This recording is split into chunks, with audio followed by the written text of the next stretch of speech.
Want to know what your dog is thinking? Have a challenging dog behavior you need help with? The Dish on Dogs is your source for all your canine questions. Improve your relationship with your dog and deepen your understanding of your furry friend. Right here on the Dish on Dogs.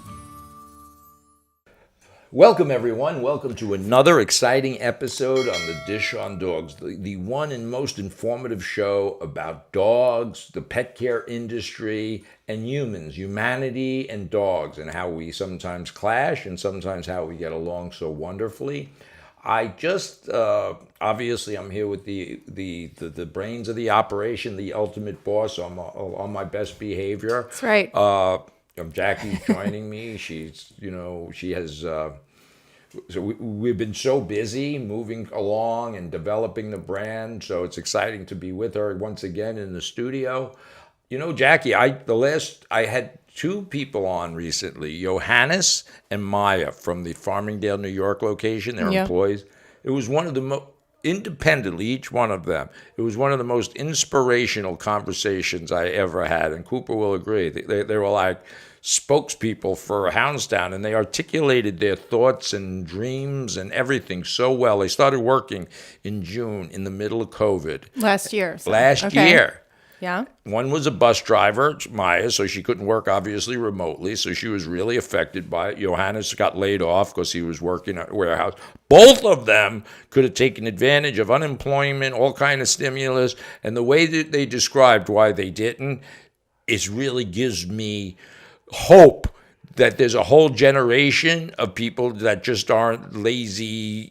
Their story was incredible, so I encourage everybody to listen to it. Johannes and Maya, Mia, whatever, Mia Mayo. But no, it was really moving to me because the way they described everything. I mean, Maya talked about going home and reflecting on if she did a good job that day and if she could have done a better temperament test or a better phone call, which is huge. That's a great employee. That's great.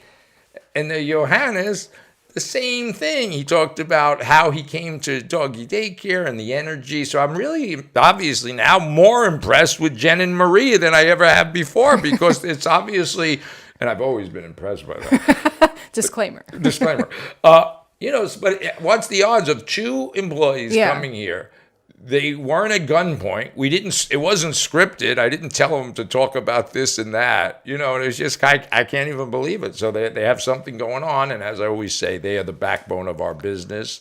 And I hope franchisees listening or anybody listening understand when you get an employee like Johannes or Maya, you better hang on to them because they are your business. They are our brand. So we're looking forward to expanding their opportunities in our business. Because this is it. They don't want to do anything else in life. And anyway, so I wanted to share that with you. Okay. Well, that's great. Because I don't get enough time to talk to you, so I figure I'll take the podcast. We'll have a conversation live on the air. Here. Yeah, we can talk. Right. Well, let's get into talking about what it is we're going to talk about today, which is obviously related to doggy daycare, dogs, how dogs think, how they see the world. And today we wanted to focus on, because we're getting a lot of questions. We always get a lot of questions from our customers, right? About what are dogs' capabilities? People have difficulties with their dogs in the home, with different behavior issues. And often the frustration from that results from a lack of ability to understand where the dog is coming from, right? And from the dog's perspective, it's a lack of understanding what we're asking of them as a leader. So let's talk today about what are dogs' what are their abilities and what are their limitations when it comes to what they understand about our human world. Right.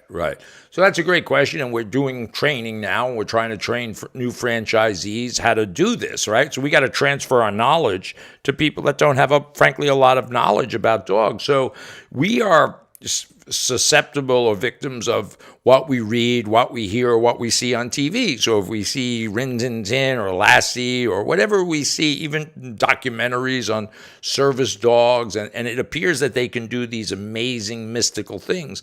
And in some degree they can, but they also have very specific limitations. Mm-hmm. And I always revert back to very young children, toddlers. Toddlers, 1.5-year-old child, 2-year-old child can do some amazing things. They can walk, they have opposing thumbs, they can pick things up for you, but they can't at that age be able to tell you specific things, right? You could tell I can tell my granddaughter to get me the remote control, and she can do that. But I can't ask her to put on Dancing with the Stars for me because she doesn't have the intellectual capacity to do that. She will someday. She will when she's taught that. But dogs, unfortunately, they're eternal children. So you can tell them to you can train them to get a beer out of open the refrigerator and grab you a beer. That's a relatively simple task. But you can't tell them to get you a Diet Coke or a different brand of beer. Right. That's just not happening. And if it is possible, it's going to require an extraordinary amount of training. Right. And the dog doesn't necessarily understand what is a Diet Coke versus a Coke, right? So they don't have the ability to decipher that, Right. but you can obviously train dogs to recognize certain things more than other things and to choose that thing. Right. And it's a very it's not easy. So we talk about dogs being very smart, but think about the smartest dog. I train police dogs hundreds, months at a time. But if a police dog chases something, it's not going to look both ways. It can't look both ways and make a logical decision across the street, so they get run over. Right. So we look at it. I trained police dogs, and I remember clearly in one of my early days, I had a police dog. We were working in Queens, highly populated area, and the dog was trained to do amazing things, pursue somebody running away and apprehending them using their mouth. So that was trained. What they couldn't do, I remember one of my there was a burglary and people ran from the burglary scene, and my dog focused in on the burglar. And he did what his training told him to do, was chase the person. But he can't be trained to cross the street, so he chased the person across the street. He got hit by a car, not seriously. But the point of the matter is, we couldn't train a dog to look both ways and make all these complicated decisions. They're not capable of it. Does that make sense, Jack? Yeah, and I think that makes sense because as humans, our brains are complicated, right? And we're always talking to our dogs and explaining things to dogs, and part of us knows that this is ridiculous, right? The dog doesn't understand. But I think it crosses the line into frustration and having issues in the house behaviorally when you can't make that communication possible. Right. So when we're trying to communicate the only way we know, and the dog is seemingly not paying attention to us. But the problem really is that the dog doesn't understand what we are asking of him because we are not speaking in dog. Absolutely. Right. So I've said this many times. So if you had the fortunate opportunity like I do, working with hearing impaired or deaf people, the only way you're going to communicate with them is by learning sign language. So you can yell, you can point, you could try to read to them a book, but it's not happening. So if you learn sign language, then communication becomes very, very simple. And the same thing for dogs. Once you understand their language, but most people, frankly, don't understand it, or they don't take the time to understand what the topic of the show is, the limitations to dogs and what we can do. And frankly, in this day and age, in my humble opinion, we're asking dogs to do more things than they really can do as dogs. Right. They're not psychiatrists. They're not social workers. So, to start putting this, all of these tasks that we want is difficult. They're incapable of it. So when we talk about emotional support and all these types of things, it's not that it's good or bad, but to me, every dog is an emotional support dog. When I pet any dog, happy hormones, dopamine, serotonin, that's released by the dog. A dog can't be taught really to provide that. Does that make sense? Right, exactly. The dog doesn't have the dog doesn't know that they're like service dogs, right? Or emotional support dogs. They don't know that's they're supplying that complicated support to a human, right? They're just kind of being themselves and trying to follow basic direction. And that's what any domestic dog is trying to do. Right. And and again, I used to train service dogs. I used to train them for stability, right? So we hear about stability dogs. You see a German Shepherd or a Lab, a big dog walking around to provide stability to a human that may fall down. And I spent hours, months, and a long time doing this, only to realize that I'm putting why should the 70-pound dog there are things, we already have inventions. We have walkers, we have canes, and we have wheelchairs. So why put this pressure on a dog? This is an involuntary behavior for a dog. Meaning a dog, if you train him to chase things, that's a voluntary behavior that they like to do. So we do that all the time. But to take a dog and require him to do something that's unnatural for them, which is walk slowly, it's sometimes, I'm not saying, it's sometimes too much for the dog. And it's really not fair because you don't really need them. Is there something else? Is there another device that you can open your refrigerator with and yet then put the pressure on the dog? Right, right. And that reduces the frustration on the part of the owner too. And you're trying to get your dog to do something and they don't have the capacity to do it, right? So what are some of the things that you see in when people call you for training issues, right? What are some of the average miscommunication pieces that happen in a home? Like some of the common behaviors and how they're miscommunicated. Right. Well, number one, we have gone in this now. We talk about helicopter parents, right? What we've done to what we're doing to children now, within my own family, right? We dress kids up. They look like mummies so they can go outside, but then they're getting yelled at not to get wet. And we're asking them to do things that, number one, isn't fun for them. Right. It's not fun. If a kid wants to fall in mud and get dirty, that's fun for them. Parents are our expectations of them. We don't make our children be the guardian of the house. So I can't tell my granddaughter, give her a flashlight and say, I see something in the backyard or I hear a noise in the basement, go check it out. We wouldn't do that. But yet we want our dogs to be jogging partners. We want them to be a guardian of the house. We want them to bark when people come. We want them to watch Dancing with the Stars with us. We want them to go hiking, boating.